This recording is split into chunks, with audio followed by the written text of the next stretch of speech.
ಸಚಿವರಾದ ಎಸ್ ಮಲ್ಲಿಕಾರ್ಜುನ್ ಅವರು ನಮ್ಮ ಜೊತೆಗೆ ನೇರ ಸಂಪರ್ಕದಲ್ಲಿದ್ದಾರೆ. ಜೊತೆಗೆ ಬಂಡಾಯ ಅಭ್ಯರ್ಥಿಯಾಗಿ ಸ್ಪರ್ಧಿಸಿರುವ ಸಾದಿಕ್ ಪೈಲ್ವಾನ್ ಅವರು ಕೂಡ ಇದ್ದಾರೆ. ಸಾದಿಕ್ ಪೈಲ್ವಾನ್ ಅವರು ನಮಸ್ಕಾರ. ಮಲ್ಲಿಕಾರ್ಜುನ್ ಸರ್ ಹತ್ರ ಮಾತಾಡ್ತಿದ್ವಿ. ಅವರಂದ್ರು ಆತ್ಮೀಯರು, ನಮಗೆ ಮಾತಾಡ್ತೀವಿ, ಭಾಳ ಆತ್ಮೀಯರಿದ್ದಾರೆ, ತಂದೆ ಜೊತೆಗಿದ್ದವರು ಅಂತ. ಒಂದ್ಸಲ ಹಂಗೆ ಹಲೋ ಹೇಳ್ಬಿಡ್ರಲ್ಲ. ಹೌದು ಸರ್. ಮತ್ತೆ ಸಾದಿಕ್ ಆರಾಮದಿಯಾ? ಹ್ಞೂ ಸರ್, ತಮ್ಮ ಆಶೀರ್ವಾದ ಸರ್. ನಾನು ನಿನ್ನೆ ಫೋನ್ ಮಾಡಿದ್ನಪ್ಪ, ಸಿಗ್ಲಿಲ್ಲ ನೀನು? ಇಲ್ಲ ಸರ್, ಮಾಡಿಲ್ಲ. ನೀವು ಮಾಡಿದ್ನಪ್ಪ, ಇಲ್ಲ 2 ಸತಿ ಮಾಡಿದ್ದೆ. ಆಮೇಲೆ ನಿಮ್ಮ ಅಯ್ಯೂಬ್ನು ಕಳಿಸಿದ್ದೆ.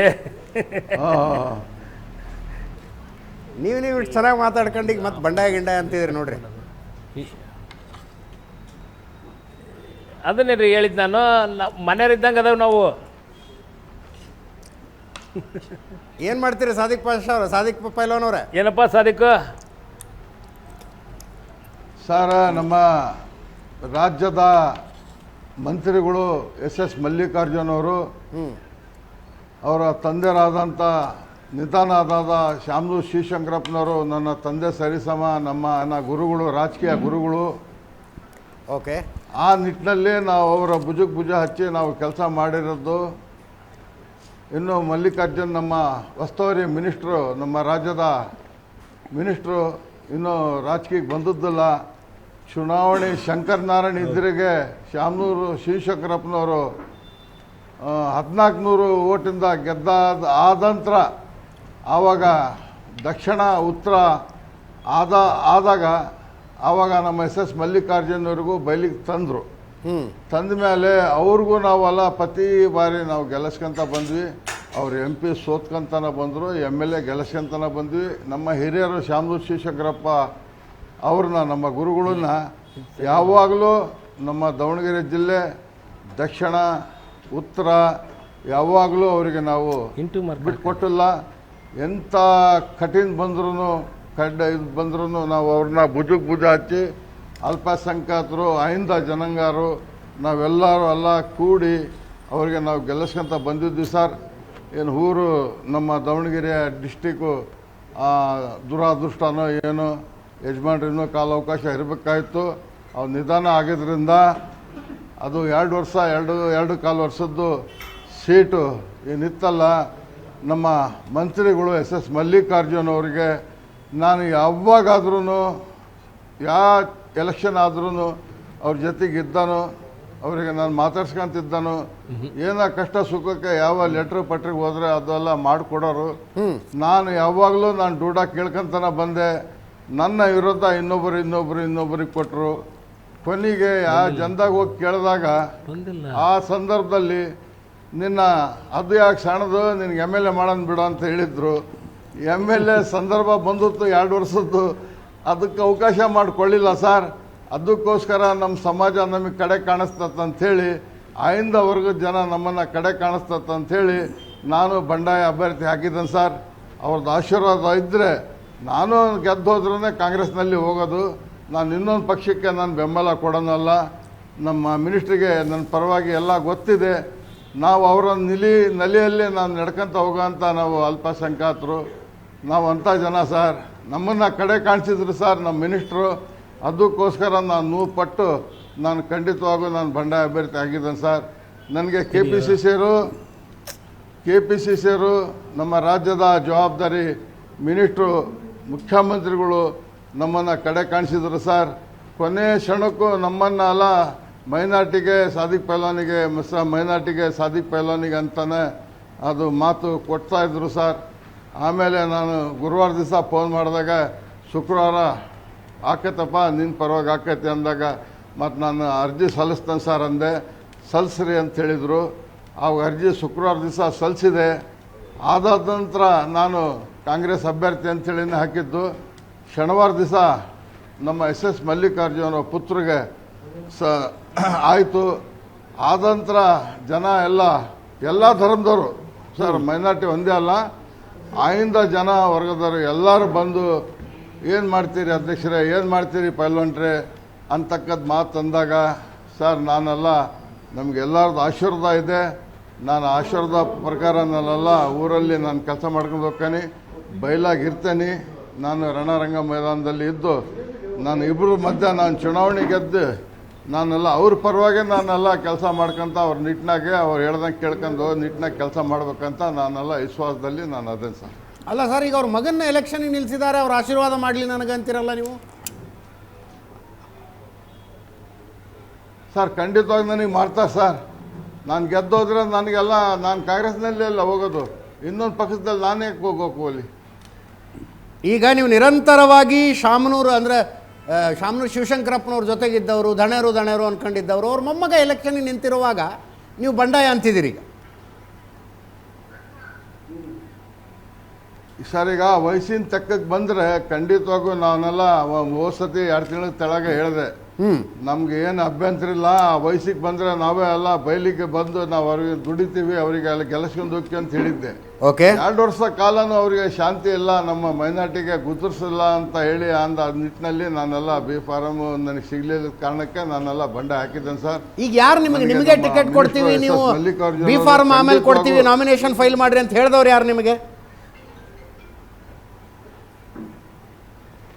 ಸರ್ ಈಗ ನಮ್ಮ ಕೆ ಸಿ ನಮ್ಮ ರಾಜ್ಯದ ಮುಖ್ಯಮಂತ್ರಿಗಳು, KPCC ಅವರು, ಒತ್ತವರಿಗಳು ಎಲ್ಲರೂ ಎಲ್ಲ ನನಗೆ ಆಶ್ವಾಸನೆ ಕೊಟ್ಟಿದ್ರು ಸರ್. ಅದರಲ್ಲಿ ಅಬ್ದುಲ್ ಜಬ್ಬಾರ್ದು ಪಾತ್ರ ಇತ್ತು ಸರ್. ಆತನು ಅಲ್ಲ ಕ್ಯಾಂಡಿಡೇಟು ಅಂಥೇಳಿ ಅವನು ಘೋಷಣೆ ಅಲ್ಲಿ ಲೀಡ್ರು ಲೆವೆಲ್ನಾಗ ಮಾತಾಡ್ತಾ ಇದ್ದ. ಆವಾಗ ಕೆಲವು ಜನ ಹೇಳಿದರು, ಅವ ಅಧಿಕಾರ ಐತೆ ಜಬ್ಬಾರಿಗೆ, ಓಕೆ, ಯಾವುದು ಇಲ್ಲಿ ತನಕ ಹಳಬ್ರು ನಿಮಗೆ ಸಿಕ್ಕಿಲ್ಲ, ನೀವು ಕೇಳ್ತಾ ಇರೋದು ಸತ್ಯ ಇದೆ, ನಿಮ್ದ್ರಲ್ಲಿ ಏನೂ ಇಲ್ಲ, ನಿಮಗೆ ಕೊಡ್ಬೋದು ಅಂತಕ್ಕದ್ದು ನನಗೆ ಆಶ್ವಾಸನೆ ಕೊಟ್ಟಿದ್ರು ಸರ್. ಆ ನಿಟ್ಟಿನಲ್ಲಿ ನಾನು ಕೆಲಸ ಮಾಡಿದೆ ಸರ್. ಈಗ ಶಾಮನೂರು ಶಿವಶಂಕರಪ್ಪನವ್ರು ಯಾವತ್ತಾರು ಮಾತಿಗೆ ಬಂದಾಗಾದರೂ ಹೇಳಿದ್ರಾ ನನ್ನ ನಂತರ ನೀವು ನಿಮಗೆ ಟಿಕೆಟ್ ಕೊಡ್ತೀವಿ, ಅಲ್ಪಸಂಖ್ಯಾತರೊಬ್ಬರು ನಿಲ್ಲಿಸ್ತೀವಿ, ಏನಾರು ಹೇಳಿದ್ರಾ? ಇಲ್ಲ ಸರ್, ಇಲ್ಲ ಸರ್, ಹೇಳಿಲ್ಲ. ಆ ಥರದ್ದು ಏನು ಇಲ್ಲ. ಆಯ್ತು, S ಮಲ್ಲಿಕಾರ್ಜುನ್ ಅವರು ಅದೊಂದು ಕ್ಲಾರಿಟಿ ನೋಡ್ರಿ, ಹಂಗೇನು ಮಾತೇನು ಕೊಟ್ಟಿರಲಿಲ್ಲ. ನಾವು ನಮ್ಮ ಹಿರಿಯ ಶಾಮನೂರು ಶಿವಶಂಕರಪ್ಪರು ಒಂದು ತಂದೆ ಮಗನ ಸರಿಸಮ ನಾವು ನಡ್ಕೊಂತಿದ್ವಿ ಸರ್. ಅವ್ರ ಮಾತು ನಾವು ಯಾವಾಗಲೂ ಉಲ್ಲಂಘನೆ ಮಾಡಿಲ್ಲ ಸರ್. ನಮ್ಮ S ಮಲ್ಲಿಕಾರ್ಜುನ್ ಮಾತು ನಾವು ಯಾವಾಗಲೂ ಉಲ್ಲಂಘನೆ ಮಾಡಿಲ್ಲ ಸರ್. ನಾವು ಅವ್ರ ಮಾತಿನ ಪ್ರಕಾರ ನಾವೆಲ್ಲ ಊರಲ್ಲಿ ನಡ್ಕೊಂಡು ಹೋಗಿದ್ದೀವಿ, ಜನಗಳಿಗೆ ಶಾಂತವಾದ ಹೇಳಿದ್ದೀವಿ. ಯಾಕೆ ಭಾಳ ನನಗೆ ನೋವು ಕೊಟ್ಟು ಕಡೆ ಕಾಣಿಸಿದ್ರು ಸರ್, ಅದಕ್ಕೆ ನಾನು ಎಲ್ಲ ಬಂಡಾಯ ಅಭ್ಯರ್ಥಿ ಹಾಕಿದ್ದೇನೆ ಸರ್. ಕೂತ್ ಮಾತಾಡ್ರಿ. ಮಲ್ಲಿಕಾರ್ಜುನ್ ಅವ್ರು ಏನಾರು ಹೇಳಕ್ ಬಯಸ್ತೀರಾ ಸಾದಿಕ್ ಅವ್ರಿಗೆ? ಈಗೇನು ಸಾದಿಕ್ ಏನು ಮಾತಾಡಿದ್ನಲ್ಲ, ಅದರಲ್ಲಿ ಏನು ಒಂದು ಅಕ್ಷರನೂ ತಪ್ಪಿಲ್ಲ, ಒಂದು ಅಕ್ಷರನೂ ತಪ್ಪಿಲ್ಲ. ಇದು ಸಾದಿಕ್ ಹೆಂಗಪ್ಪ ಅಂದರೆ ಬಂದು ಜನ ಬಂದು ಪಾಪ ಒಂದು ಸ್ವಲ್ಪ ಏನೋ ಜನ ಕೇಳಿಸಿರೋದು. ಅದು ಏನಾಗಿದೆ ಪಾಪ, ನಾನೇ ಅವನು ಪ್ರತಿ ಟೈಮ್ ಬಂದಾಗ ಯಾವ್ದಾರ ಕೇಳಿದಾಗ ನಾನೇ ಹೇಳ್ತಿದ್ದೆ, ನೆಕ್ಸ್ಟ್ MLA ಆಗ ನೀನು ಈ ಸಣ್ಣ ಪೋಸ್ಟ್ ಹೇಳ್ತಿಲ್ಲೋ ಅಂತಿದ್ದೆ ನಾನು. ಏನಪ್ಪ ಸಾದಿಕ್ಕು? ಹೌದು ಸರ್, ಹೌದು ಸರ್, ಹೌದು ಸರ್. ಅದೇ ರೀತಿ ಮತ್ತೆ 94ಅಲ್ಲಿ 1300 and something ವೋಟ್ಸಲ್ಲಿ ಗೆದ್ದಾಗ ಸಾದಿಕ್ಕು ನಾವು ಎಲ್ಲರೂ ಸೇರಿ ಅವಾಗ ಎಲೆಕ್ಷನ್ ಮಾಡಿದ್ದು. ಅವಾಗ 21 ಪೀಪಲ್ ಡೈಡ್ ಅವಾಗ 93ಅಲ್ಲಿ. ಓಕೆ, 45 ಕಮ್ಯುನಲ್ ಕ್ಲಾಶ್, 45 ದಿವಸ Davanagere entire city was curfew. And entire ವ್ಯವಹಾರ ಬಿಸ್ನೆಸ್ಸು ದಿನಗೂಲಿ ಮಾಡೋರಿಗೆ ಪ್ರತಿಯೊಬ್ಬರಿಗೂ ಇಲ್ಲಿಂದ ದಾವಣಗೆರೆಯಿಂದ ವ್ಯವಹಾರ ಅಷ್ಟು ಚಿತ್ರದುರ್ಗಕ್ಕೆ ಹೋಯ್ತು, ರಾಣೆಬೆನ್ನೂರಿಗೆ ಹೋಯ್ತು. ಇಲ್ಲಿ ಅವಾಗ ಏನು ನಮ್ಮ ತಂದೆಯವರು ಫಸ್ಟ್ ವೆಂಚರ್ ಏನೋ ಕಲ್ಲೇಶ್ವರ ಇಂಡಸ್ಟ್ರೀಸ್ ಅಂತ ಏನಿದೆ, ಅದು ಅದೇ ಏರಿಯಾದಲ್ಲೇ ಬರೋದು. ಓಕೆ, ಅಲ್ಲಿ ರೈಸ್ ಮಿಲ್ 1967 ಫಸ್ಟು ಅವರು ಅಲ್ಲಿ ಕಟ್ಟಿದ್ದು ರೈಸ್ ಮಿಲ್ಲು. ಅವತ್ತಿನ ದಿವಸ ಪ್ರತಿ ಒಬ್ಬರಿಗೂ ಪೊಲೀಸ್ನರಾಗಿರ್ಬೋದು, ಆಮ್ಯಾಗ ಯಾರೇ ನಿಮ್ಮ central government police, central government ಇವರು CRPF ಯಾರು ಮಿಲ್ಟ್ರಿಯವರು ಪ್ಲಸ್ ಆಮೇಲೆ ಆ ಭಾಗದ ಜನಗಳಿಗೆ ಫುಡ್ ಸಿಗ್ತಾ ಇರಲಿಲ್ಲ. ಚಿತ್ರಾನ್ನ ಮಾಡಿ ನಾನೇ ಹಾಕ್ತಾ ಇದ್ದೆ. ಸಾದಿಕ್ಕೂ ನಮ್ಮ ಜೊತೆಗಿದ್ದ ಅವಾಗ. ಅವಾಗ ಸಾವಿರಾರು ಜನಕ್ಕೆ ಅಲ್ಲಿ ರೈಸ್ ಮಿಲ್ನಲ್ಲಿ 94ಅಲ್ಲಿ 93ಅಲ್ಲಿ. ಓಕೆ. ಯಾಕೆಂದ್ರೆ ಊರಾಗ ಎಲ್ಲಿ ಮಾಲೆ ಸಿಗಲ್ಲ, ಏನು ಒಂದು ಈರುಳ್ಳಿ ಸಿಗಲ್ಲ, ಒಂದು ಮೆಣಸಿನ್ಕಾಯಿ ಸಿಗಲ್ಲ, ಏನು ಸಿಗ್ತಿರ್ಲಿಲ್ಲ. ನಾವು ಪೊಲೀಸ್ ಪ್ರೊಟೆಕ್ಷನ್ನಲ್ಲಿ ಪೊಲೀಸ್ ಜೀಪಲ್ಲಿ ಹೋಗಿ ತರಕಾರಿ ತರಬೇಕು. ಓಕೆ. ಆ ಒಂದು ವಿಶ್ವಾಸ ಇಟ್ಕೊಂಡವ್ರಿ. ಅದೇ ರೀತಿ ಮೊನ್ನೆ ಕೋವಿಡ್ ಆಯ್ತು. ಇಂಥವು ಸಾಕಷ್ಟು ಉದಾಹರಣೆಗಳದವು ನಮ್ಮದು ಅವ್ರದ್ದು. ಈ ಕೋವಿಡ್ ಆದಾಗ ಈ ವ್ಯಾಕ್ಸಿನೇಷನ್ ಬಂತು. Okay. Vaccination ward wise, rural size, ಜಿಲ್ಲಾ ಪಂಚಾಯತಿ, ತಾಲೂಕ್ ಪಂಚಾಯತಿ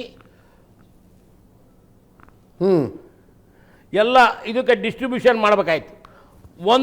ಒಂದು ವಾರ್ಡ್ನಲ್ಲಿ 3,000 ಜನ ಇರ್ತಾರೆ, 4,000 ಜನ ಇರ್ತಾರೆ. ಅಂದರೆ ವ್ಯಾಕ್ಸಿನೇಷನ್ ಬರ್ತಾಯಿದ್ದು 200-300. ಓಕೆ. ಅವಾಗ ನಮ್ಮ ತಂದೆಯವರು ರೌಂಡ್ಸ್ ಹೋಗಿದ್ರು. ರೌಂಡ್ಸ್ ಹೋದಾಗ ಅಲ್ಲಿ ರಾಜಕೀಯ ಮಾಡ್ತಾಯಿದ್ರು ಅವರು, ವಿರೋಧ ಪಕ್ಷದವರು. ಓಕೆ.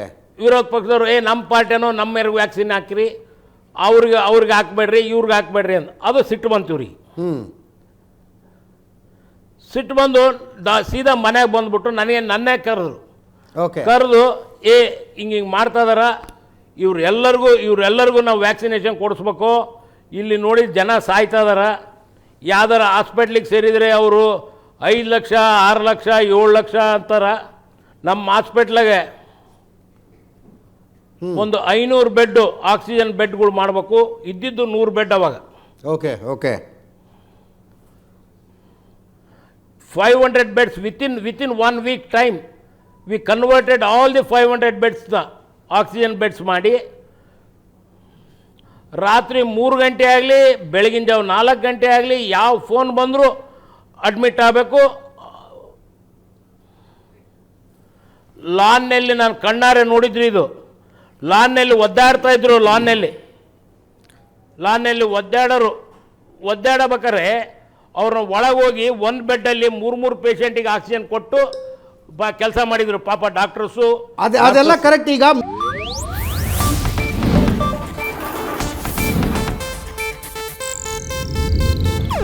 ಇದು ಏಷ್ಯಾನೆಟ್ ನ್ಯೂಸ್ ನೆಟ್ವರ್ಕ್ ಪ್ರಸ್ತುತಿ.